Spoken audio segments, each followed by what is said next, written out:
Hi, in this video we'll explore pooling, a technique that reduces the size of feature maps and the number of parameters in neural networks.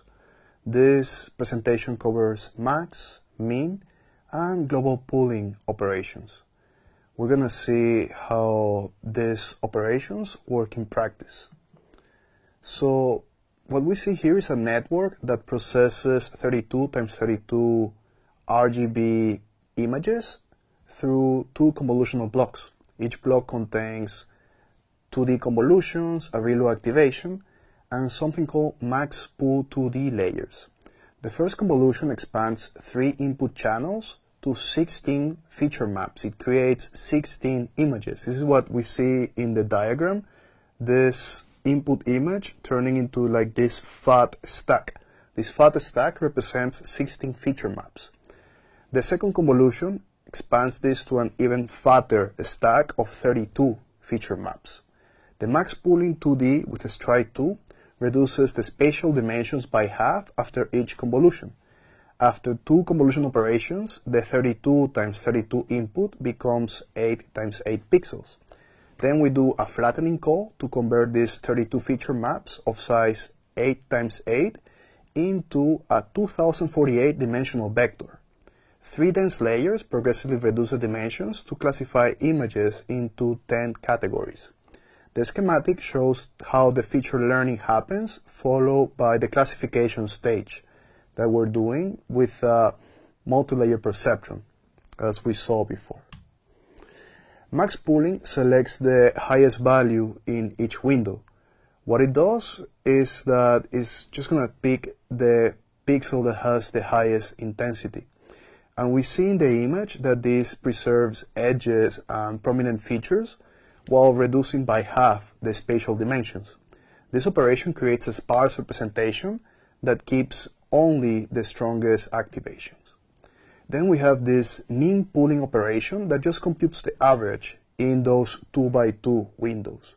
The output is smoother looking than max pooling because it considers all of the values. The image here shows the min pooling being applied to our photograph of cats, and we see that this preserves a lot of the background information and creates a blurred but also continuous feature map. This operation works quite well for textures and basically everything that we would like to compress in our images.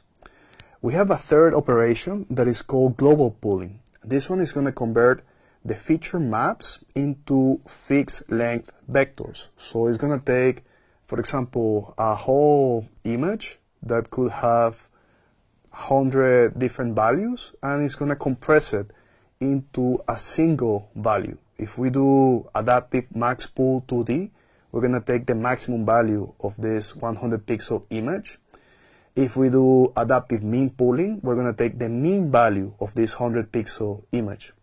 So if we have this on feature maps that are very reduced, like what we see at the end of the convolutional layers, like for example having a 7 times 7 feature map, and we have like 1,000 of them or 512 of them, what we can do is that we call these operations and then we concatenate both of them to create a smaller vector that is going to represent a lot of the information that we have in the image. It's a lossy compression, but it's keeping a lot of important information.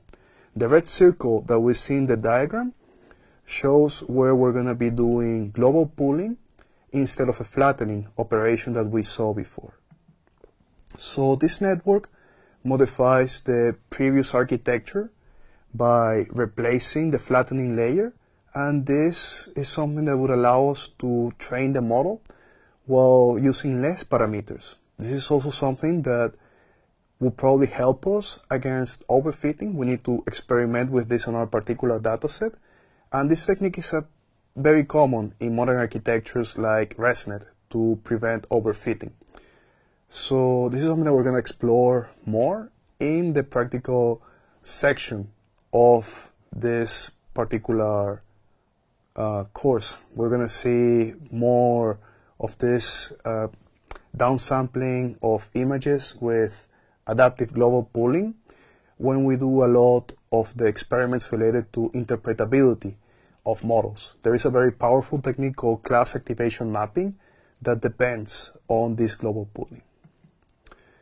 So to wrap up, we covered the three types of pooling operations. We have max pooling, capturing feature activations that are the maximum value, min pooling having the average, and global pooling being this thing that we use to convert feature maps into compact vectors. Each of these operations has a distinct purpose in neural networks. Max and min pooling reduce the spatial dimensions while preserving important features, and global pooling creates fixed size representations regardless of the input dimensions. This helps us reduce the number of parameters in the model.